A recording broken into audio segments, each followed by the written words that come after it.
Great.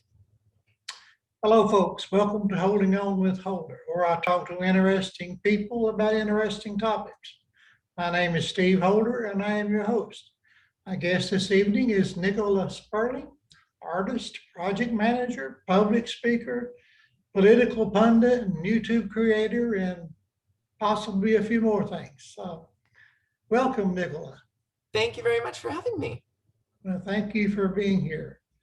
So, for those who don't know who you are, can you just give us a brief summary of who are you? Sure. So I wear a lot of different hats. I've been involved in politics with the BC Green Party here in the province. I do LGBTQ2 plus advocacy work on social media and obviously in real life as well. But I have all sorts of different platforms on social media for getting messages out to the public. I work at a flag shop right now doing artwork and doing community engagement and creating business ideas. And then I also run a number of businesses doing that, but also working in the construction field. So I've run a construction company since 2011 as a project manager, general contractor, that sort of thing. And now I'm also working with an organization called Divine, which is a trans organization on Vancouver Island that services all of British Columbia and Canada. Well, you must stay pretty busy. I do. I just had to drop out of a few boards because things were getting a little too much. Okay. Now, when you do public speaking, what do you speak on? So generally, I'll be invited to speak in schools and I'll talk about LGBTQ2 plus issues at large, but often I will focus on how to accommodate trans people in the workplace, how to avoid discriminatory practices as it relates to all marginalized people, and then also talking about trans issues in the healthcare system. So kind of a wide range of subjects, but obviously tailored around LGBTQ2 plus people and mostly done in schools, but I also consult businesses around their practices and policies and things like that so that they can make them more inclusive and just the best that they can be. Okay. I love your artwork. I've watched some of your videos and your art is amazing. Oh, thank you. Especially those you behind your couch. I believe it's got a whole wall covered with them. Yes, I'm at work right now, so otherwise I would have it behind me again, but I do have, this is one of the pieces that we're printing at work, and that's going to become the new trans lesbian flag. So yeah, kind of exciting. And then my artwork's also going up all the way around this building. So there's going to be lots of it in this kind of big prominent location. I like to have a backdrop of your work. Is that possible? Oh, we can print you a backdrop of my work if you want. Yeah, I would like that. So you are a political pundit. Me too. Me too. So okay, where do you stand on the political spectrum? Well, I'm involved, like I said, with the BC Green Party. So I would say that my politics are left of center with an environmental focus. So I care a lot about social justice issues and environmental impacts. And then I also just look for a party that aligns most with my interests. And I would say the Green Party aligns with my beliefs most of the time, and certainly more than any of the other parties that we have here. Yeah. So you enjoy talking about politics a bit? I do. I don't do it quite as much anymore because I am still involved with the party. I'm on provincial council and I speak on behalf of the party sometimes, but I used to be a regular on CBC or Canadian Broadcasting Corporation, public radio, just in case your viewers aren't aware. But that was a position that I held for about 3 years, and I used to go on this political panel once a week and talk politics, but I'm not doing that at the moment, so it's a little less in my life. Okay. But I've run in 3 elections so far, so that's sort of, I'm still involved that way too. Okay. So what do you think about Donald Trump? I try not to think about Donald Yeah, Trump. I understand. Yeah, yeah, no, he's What do pretty you think? awful. What do you think about the present state of the world? Um, I think it really depends on which aspects of the world we're talking about. I think there are places around the world that are making positive steps in terms of, those issues that I care about, like social justice and environmental change. But and there's other countries that just seem to be moving backwards. So I would say it's a mixed bag, but overall, we're definitely approaching some big issues that are going to affect all of us. Obviously, refugee crisis, for instance, was a huge one lately, and we're going to have an environmental refugee crisis on our hands pretty soon if we don't do something quickly. Yeah. Now, have you always lived in Canada? Yes, I've lived actually in this one particular region of Canada for my whole life. Okay. Hmm. So do you think things are going to get any better worldwide? Do you see I, anything good coming around the bend? I can always hope. I think when you look at, general history, at least in this area of the world, things do seem to progress at a sort of steady rate, and we have our ups and downs. And I'm hopeful for the future, but I think we definitely have areas of the world that I'm not as hopeful for, and we we need everyone on board, like I said, to fix some of the issues that we have here. Yeah. Can we send Donald Trump to Canada? We all take him. No, we don't want him here. You can keep him. We don't want him. No, I can't imagine. We want to send him to Mexico and make them pay for it. What do you think? Yes, that's a good idea. You can build a wall around him. Yeah. I guess he doesn't know they know how to build tunnels. They've been doing that for decades, right? Or put up ladders. And yeah, that works. So have you lost any friends or family to COVID-19? Fortunately, I haven't. We're not doing all that well right now with relation to Canada, but when compared to at least the States earlier on, we were doing far better. So I think when it comes to knowing people that have had COVID or died from COVID, it's not as commonplace. But I definitely known a number of people that have had it and had quite severe reactions and Yeah. had to go to the hospital. So yeah, Yeah. but As fortunately, you no one know, died. Have you had that? I've had, my sister had it, but she got over it, and a couple of her kids had it, but they got over it. I've known a few people that had it, but none of them that I know died from it.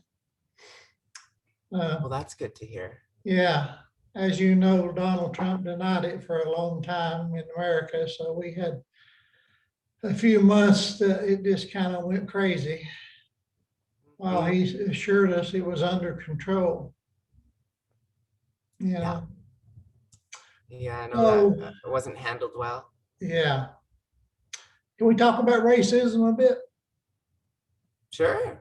Do you think we're making any progress on the racism issue worldwide? Uh, I like to think that there's progress being made. There's definitely a lot more talk around racism, and I think that's definitely a step in the right direction.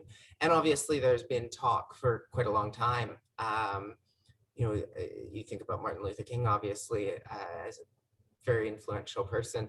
And I think since then, people would tell you that racism has gotten better, but you would also have some people that would say it hasn't. It's just sort of shifted the ways in which we see it or Yeah. don't see it. It happens sort of behind closed doors more. It happens in hiring decisions and things like that that are a lot more difficult to track down. It's not someone, well, sometimes it is, but it's not as often someone who's walking down the street just shouting racist remarks. They keep that to themselves at the very least. So I guess in that sense, it's better that it's not quite as out there, but I don't know how quickly it's actually changing. As someone who's not a person of color, it's sort of hard to understand that. Just as before I transitioned, it was hard to understand the hatred that trans people face.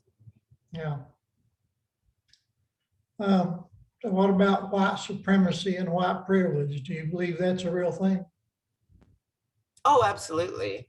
Yeah, I mean, I think privilege presents itself in a lot of ways, and I think people get their backs up when it comes to it because they have this idea that there is only one form of privilege, and it's white privilege. But privilege applies to so many different aspects of life. So if you grew up poor, for instance, then you're lacking privilege when it comes to your societal status and income, and that affects various aspects of your life, like whether you can get a good education, whether you can get a good job, what connections you have, things like that. So I think that when you talk about privilege, you have to acknowledge that there is white privilege. I mean, obviously, if you look at the statistics, white people are being hired more, being put in more prominent positions, things like that, because of racism, because there is that white privilege involved there.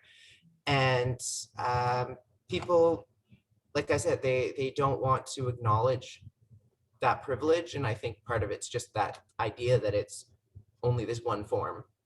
And also, I think part of it is when it comes to privilege, people in positions of privilege, when you try to create equality or equity, it feels to them like you're oppressing them because they feel like that privilege is just normal and that's something that they're entitled to.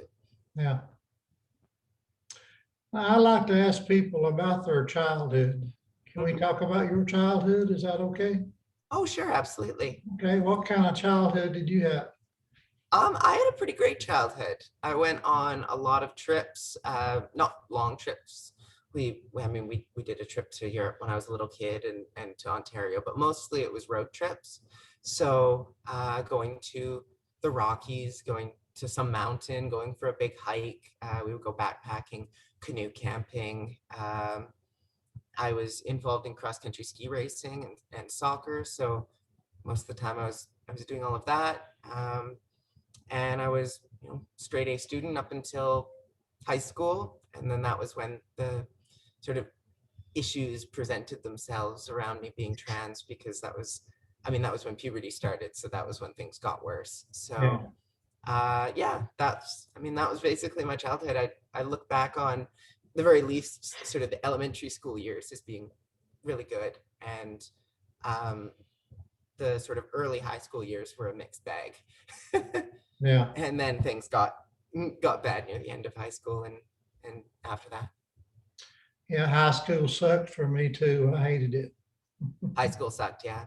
Yeah. Yeah, I don't do well in structured learning environments anymore. I mean, I could put in the work. I'm intelligent, so I got my way through elementary school with straight A's, but I just kind of gave up in high school and went this. If I want to learn something, I want to do it on the job, and I want to just get into it and figure it out myself. Yeah. So how does the what you experienced as a child still affect you today? It inspires a lot of the work that I do in the videos that I'm putting out, the educational content that I put out around what trans people face, that public speaking I spoke about earlier. It informs sort of all of that, because I always take the approach that I want to be the person that I needed when I was growing up. So if someone had even just talked to me about what it meant to be trans when I was growing up, everything would have immediately clicked, because that's all it took. When I was older, and these were the same feelings I've been having my whole life. So that's why I'm such a proponent of having education around what it means to be trans in schools. And we have something called SOGI education here, which is sexual orientation, gender identity education. And that's something that I really support. And it's also just, I think, about being the person that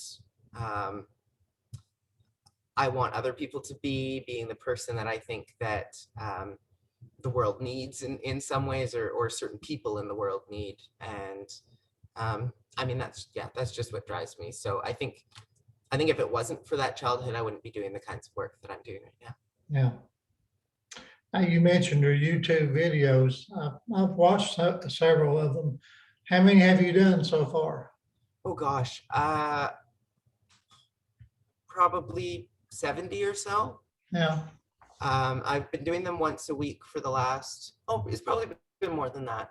I've been doing them once a week since I believe November, December of the year before last. And then I've had a couple that I put out before then as well. Yeah. Now, I watched your coming out story, Hmm. and that was interesting. You mentioned multiple coming outs. Now, I do understand that what you were talking about, but can you talk about that a little bit? Sure. So it's really all about who I'm coming out to. Kind of the fact that in some instances throughout your entire life, you have to come out at various points, whether it's to healthcare professionals or because you're trying to explain some experience that you had in the past or whatever it might be. So there's all of those sort of small coming outs that Yeah. you never avoid your entire life. But there's also, I'm coming out in multiple ways because I am both a lesbian and I'm trans. So you're kind of coming out to people on both fronts. And then also it was first starting with closer friends and family. Then it was sort of extended acquaintances. And then I was forced out of the closet in 2017 because I ran in politics and there was a miscommunication between the party and global news and I wasn't out, but they put my face on TV as a trans candidate. And at that point, I just went, well, if I'm going to be public, I might as well get into some advocacy work. Yeah. So what political office did you run for?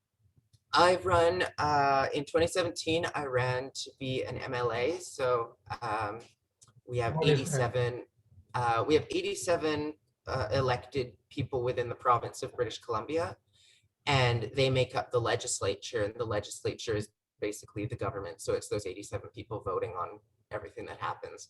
And then we have the same for the country where you've got MPs, members of parliament. So instead of the legislature, it's parliament. And so I've run for provincial election twice, and then I've run for municipal election once. Yeah. I can relate to that. I ran for US Congress last year. Oh, wow. What was that like? It was interesting. I ran as an independent, so I kind of got it from both sides, the conservatives and the liberals. So it's like Right, I was always in the frying pan. But it was interesting. I'm glad I did it, but I don't want to do it again. That's enough for me. it's fair. I'll stick Yeah. with being a pundit. Yeah, I know that elections really take it out of you. Yeah, yeah, Yeah, that's more fun. yeah. You mentioned in your coming out story about in the first grade, you didn't feel right and you didn't fit in. Can you talk about that a little bit?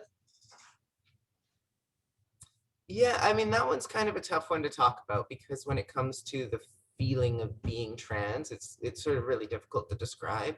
A lot of people think that it's, I grew up wanting to wear dresses or I grew up wanting to play with Barbies or whatever it is. And that wasn't the case. I played with cars. I went out in the alley with my remote control vehicles and jumped them off of things. And I still enjoy things like that. I love extreme sports. I like cars. I like, all these stereotypically masculine things. But in grade one, I started to sort of, people started talking about the differences between boys and girls. And I always was kind of like, why I seem to relate more to the girls and all of my friends are girls. And, it's just kind of like I'm one of them, but there's also this difference that doesn't seem quite right. And I wasn't comfortable with my body either. And so when we would learn about, women's versus men's bodies, I'm like, oh, that's the one that I should have had. And I was going through all of these thoughts in my head when I was a little kid going, was I maybe a girl in a past life or, something like that. And I just couldn't figure it out. And so it took me ages. I just tried to suppress it because I didn't have an education around it. No one else talked about it. I just thought it was, this wrong thing that I shouldn't feel. So I just suppressed it and then I just couldn't do it any longer. So I started getting really, really depressed and my body started changing in ways that I didn't like. And when I was 23, I started volunteering with Vancouver Pride, and that was when someone told me what it meant to be trans. And I'd only ever heard of trans people being in porn, for instance, because that's if you try to Google a trans person, or at least if you did when I was a kid, that's all that came up, because that's really all people thought of trans people. So I never identified with that, and that's part of also why it took a while. Yeah. And you also mentioned in that video that in high school you got seriously depressed. And was that all through high school? No, I mean, well, kind of. In grade 8 and 9, I just was having trouble fitting in. I guess because you're starting at a new high school, you're trying to make new friends, all of that sort of Yeah. thing. And I was a pretty awkward kid because I was trying to pretend to be this boy when I wasn't viewing myself as that, and trying to overcompensate by, acting really tough and things like that. So that was definitely a little bit of a rough experience. But then I moved, and I thought, well, maybe this will help. Obviously, I had to make new friends again, and I had, at least with the first school, I'd moved over with some people from elementary school, but I didn't know anyone at the new school.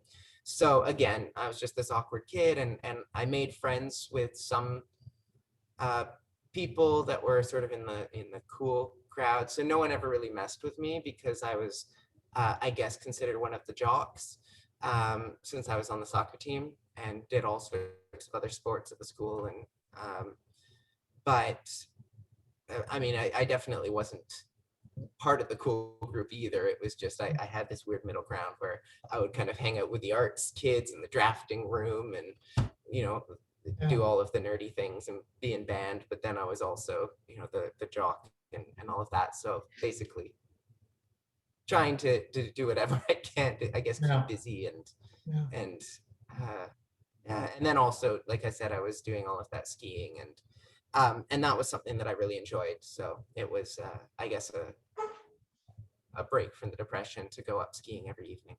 Yeah. Were you ever suicidal? Were you ever I suicidal? was not. I had suicidal ideations. I was um, never kind of thinking about actually doing it. It was just thinking about it a lot, Yeah. and wondering if it was going to get to that point soon, and all of that. But since I transitioned, that hasn't even crossed my mind. Yeah. Now, you also mentioned that you took a trip through Europe once. Was that to get away from the depression, hopefully?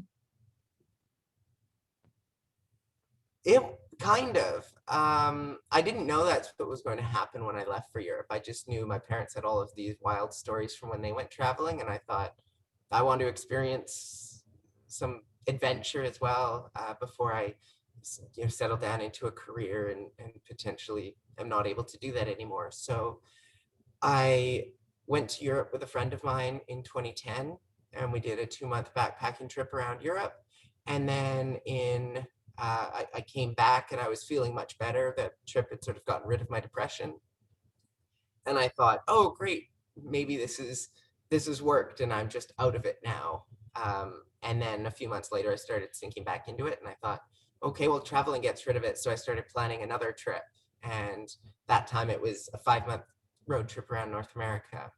And again, it got rid of the depression for a while. Yeah. And then it came back again. And then about a year after that, I found Pride. So that's what got me out of the depression eventually. So did you make it to the United States any at all? Oh yeah. So on the road trip, I zigzagged down the West Coast, visiting all sorts of different parks. Went across the southern states, down to the Florida Keys, up the East Coast, zigzagged around Newfoundland and the Maritimes, back across Canada, kind of jogged up to Edmonton so I could come down through the Rockies, and then back across BC. So it was a 56,000 kilometer trip. It was a pretty long one. Did you come to Tennessee? That's where I am. I didn't go to Tennessee. No, I was thinking about it. So I have a friend in Nashville, but we ended up not being able to align our schedules, so I bypassed Yeah. it. Mhm. Okay. So can you share some of your experiences? You've had reactions from people that maybe you don't like trans people. I'm sure you've run into those. Oh, I mean, online I run into it all the time. In person, it's extremely rare. In fact, I, I mean, outside of a pride event, I don't know that I've ever actually experienced in-person transphobia that was sort of direct. Yeah, I've never had an issue in a washroom with someone. I've never had someone in public say something to me other than when I was just started transitioning, and I think I just looked like you know, a gay boy, and I think that was why they were making fun of me. But um, yeah, there hasn't really been too much. There was my roommate though, so I was living with someone for a little while, and that became a bit of an issue and a bit of a tension. I think mostly because of his parents, and they didn't want him to associate with a trans person. So um, we just stopped living together. It wasn't sort of this big blow up or anything like that, but yeah, um, I think that's probably the only instance. And then also, I've just had people that sort of leave my life, don't really say anything, but that just happens in everyone's life. So I don't know if it was yeah, related or not. yeah. So what do you think about the whole bathroom issue, the arguments over who should be allowed to go to what bathroom and all? I think it's just silly. I don't know how people intend to regulate bathrooms because, I mean, right now it isn't really an issue. I don't know why we're trying to, or people are trying to legislate it. Yeah, But the argument by the people that do want to legislate bathrooms is that, okay, if you're born, you know, in their words, if you're born male, and you should go in the men's washroom, and if you're born female, you should go in the women's washroom. And I don't use that terminology. We'll say assigned X at birth, whatever the gender is, because um, there's no way of knowing, obviously, what a person's gender is. yeah, So you're basically determining what their sex is based on their genitals, and that's not how everyone defines sex. Some people use chromosomes, or yeah, there's a number of different ways people might define sex, and they don't always correlate. So it's rare, but there are instances like that that will arise. So that's also part of the reason why I don't use, born at whatever it was, whatever they decided to write on your birth certificate. yeah, Um, and then how do you check that, right? If you go, okay, exactly. well, we're going to check your ID, well, ID can get changed. Yeah, So then you have no way of knowing based on ID. Then you could say, well, okay, so we're going to inspect people's genitals. Well, that gets creepy pretty quickly. yeah, Um, at what age do they start inspecting your genitals, and who's charged with doing that, and why would someone want to use a washroom if someone's going to check their genitals, and all of those weird questions. So that doesn't work. And also, even if it was somehow an option, um, that doesn't tell you anything either, because people have had surgeries and um, all sorts of different things. So um, I don't understand it. And the other issue that comes into play is that if somehow you make it all work and you force people to adhere to those rules that you want to set, then you're going to have issues of trans men being in women's washrooms, which women are not going to realize these are trans men. They're just going to view them as men and not feel comfortable in the washroom. And then you're going to have trans women in men's washrooms where they're going to be subjected to potential violence. So it doesn't really work. yeah. So do you think kids should be allowed to begin the transition process? Or do you think parents should make them grow up first? No, I mean, I don't think parents should be able to force children to be any gender, whether it's, staying the gender that you were assigned at birth, or whether it's changing. And that, a parent doesn't know the gender of their child. They have no ability to know that. So I think the parent's job is to connect a child with medical health professionals that can help a child work through those feelings and go, what exactly is making you feel this way, and is this, is this a case of you being trans? And if it is, what are the options? And then the options at that point, if it's a young child, it's really just, okay, so you want to change the clothes that you're wearing. That's really all you do at that point. Yeah. And if that makes them happy, then great. I mean, they're just clothes. And then you get to the age where puberty starts kicking in. And that was when I said I started experiencing a lot of that depression. Once you get to that age, then there's the option for blockers, and that blocks your puberty. And it gives you an extra few years to decide if transitioning is correct, because you need to have proper consent and you need to make sure that a person is old enough to make that decision. So that's why that system is in place, at least here. The systems vary from place to place, right? And you can argue about whether it works or not, but that's the system here. So then they've reached an age where they're able to consent and say, yes, I want to start on hormones and I want to begin my transition. And then when they become 18, then they're eligible to have surgery. Well, they're eligible to really do whatever they want because they're adults at that point. So that's the progress. And for that reason, I say, yes, absolutely. You let a child transition at any age because those steps are in place. Yeah. Do you ever regret transitioning? No, I've never regretted transitioning. I have definitely had difficulties with it. I've struggled with wishing I didn't have to transition, but no, I'm definitely, like I said, I haven't experienced the depression in the same way that I had before since I transitioned.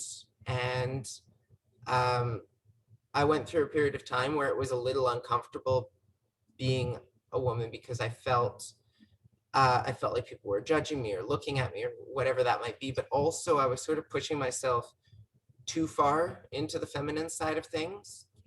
And that's just not really who I am. So I started experimenting with sexual orientation, and I started looking at wearing, feminine clothes and mannerisms and the way I speak and all of that. And then I realized, well, what am I doing this for unless it's for me? That's the whole point of transitioning, is just to be authentic. So I think it was a good experience to sort of go over there and experience it, but I've sort of shifted back a little bit, and I feel like I'm a lot more authentic and dressing in sort of a more androgynous way, and not being as focused on the mannerisms and the voice, and just being open about being a lesbian, and a butch lesbian or whatever you want to call me, and that's fine, because I think one of the important takeaways and part of what I talk about in all of my videos is the fact that there is no set way that you have to be trans. And it's sort of weird when you get these feminists that will say, women should be able to wear whatever they want, do whatever they want. And then they go, but trans women, you're not actually a woman unless you wear a dress, and all of this. So there's a lot of hypocrisy there, I think. Most cis women don't wear dresses nowadays. No, exactly. But I've even heard of therapists in Ontario denying people access to surgeries because they don't wear enough dresses and they don't believe they're actually women. Yeah.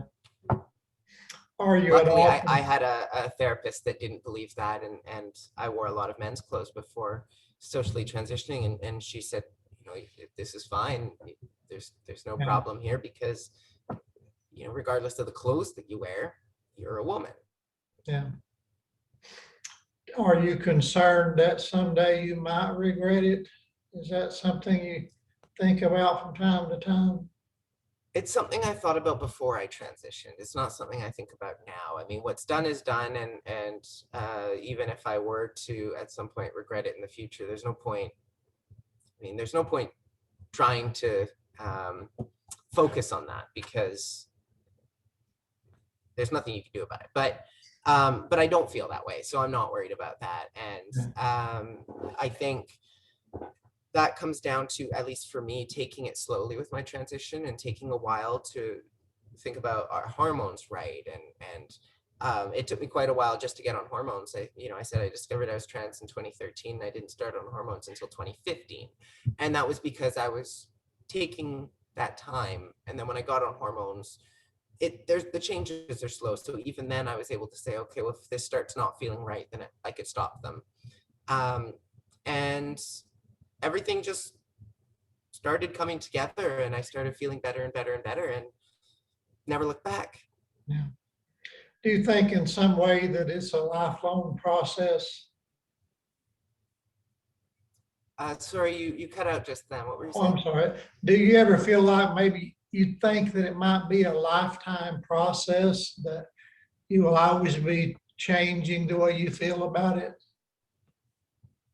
Oh, I mean, life is just a process for everyone of changing the way that we operate and the things that we believe in and think about. But I mean, being trans is something that's never going to go away for me. It's something that I'm always going to have to think about to varying degrees. I mean, obviously, with the kind of work that I do, I think about it all the time, but who knows where I'll be in the future. And I think you have to take medication, for instance, the rest of your life. And if you have surgeries, you have to take care of that for the rest of your life. Things like that that are constant reminders. But I don't think that it's something that I necessarily need to focus on. Yeah. So what's been your biggest challenge in your life so far? I mean, I would say transitioning has been the biggest challenge. As far as challenges outside of that, I think running in elections, the first time I did that, I developed stress-induced vertigo. I had shingles. It was just a whole host of issues. Yeah. And I ran two after that. Those were big challenges. And then I've had transphobes coming after me. So I had J.K. Rowling threaten to sue me. And that resulted in, I was trying to do the math. It was about 10 hate messages a second I was getting. And that, it was up there. It was at least one a second for probably a month or two. And I still have people, coming after me because of that incident that happened now not a year ago. Why do you think people hate Yeah, it was a year ago. like that? Sorry? Why do you think people hate trans people so much? I mean, the people that do. What do you think that is? I really don't know what makes people hate other people. That's just, I've never been wired that way. Yeah. So I don't understand what motivates someone to hate. I think there's definitely ignorance that's involved. And I think that some ignorant people can be educated, but some people will take that ignorance and use that ignorance to fuel hate, and they're not willing to be educated. And I don't know what allows a person to come to that state. And I don't know if you can ever get rid of that. You just kind of have to keep trying to educate people, I guess. I think some people just look for reasons to hate, or reasons to argue, reasons to build walls, and that's sad. Yeah, I think religion is obviously a big one that I don't have any problem with religion, but I do have a problem with how hateful people will use religion and interpret it in a way that suits them, and they'll pick and choose bits of the Bible that support them or what they want to believe in. Well, I'm a Christian, and the Jesus I follow is all about love, and he hang around with a lot of people that everybody told him quit hanging around them people, So yeah, exactly. And a lot of my family are very religious, and whenever someone has used religion to defend transphobia, they've said, they don't represent me, and they're giving Christians a bad name and all of that. Mm-hmm. I learned a long time ago that you can't necessarily draw a correlation between somebody's morals and their religion. Mm-hmm. Sometimes the most religious people can be the biggest jerks, and sometimes people that don't Mhm. even think there is a God can be very, very godlike in their actions, you know? And so Mhm. people are people and we all are different. We all People are are different. people. Yeah. Yeah. So is there any advice you would like to give to people that are thinking about transitioning or going through it? Uh, just, I would say do your research. Make sure you're going into it at a speed that's comfortable for you. Make sure that you know what you're getting into. Have plans for how it might affect your life. Kind of create those worst case scenarios and then plan for how you might deal with them. Hopefully that doesn't happen, but it's good to be over prepared in anything that you're doing. Yeah. Um, Build support networks. Um, and make sure that you have some resources available to you. So look at local organizations that either act as resources or that can provide you with a list of resources for where you are. Not everywhere is going to be as easy to be trans as here in Vancouver, where we have resources and friendly people and all of that. And also, if you are looking for resources, like you mentioned, I put together YouTube videos specifically for that purpose. So I try to touch on topics that maybe I haven't seen covered anywhere else. And I put together transition timelines, which I know people that are early in their transition or about to start transition will often look at. But I try to include information about the hormones that I was on and how long different changes took, and you can see the actual timeline instead of just before and after pictures. Yeah. So where do you see yourself 5 years from now, or where do you want to be 5 years from now? I have been thinking about this a lot. I went on a long trip last year trying to think about my goals for my 30s because I just turned 30. So uh, I honestly don't know. I sort of stumbled into this job that I'm in right now and I'm loving it at the moment, but I don't know what it leads to. I don't know if I'm here in 5 years. I don't know if I am what I'm doing in 5 years here, because this is sort of a unique and ever-changing position that's just really exciting. Um, Before I stumbled into this job, I was planning on running a bunch of my own businesses, basically doing the same thing, but obviously with much less stability. And part of why I like this job is that it allows me to work remotely at times. It allows me to make my own hours. So something that I've been considering is living out of a van. And I could be in the office, I could be traveling, I could do whatever I want. I'd have that freedom. And also it would mean I could sell the apartment that I'm living in and take some of that money to pay for the van and pay off some mortgages and then buy a house up in the Kootenays and have a driveway and a workshop and things like that. And Yeah. that was sort of the dream I was thinking about before I started here. But now I don't know what I'm planning. Yeah.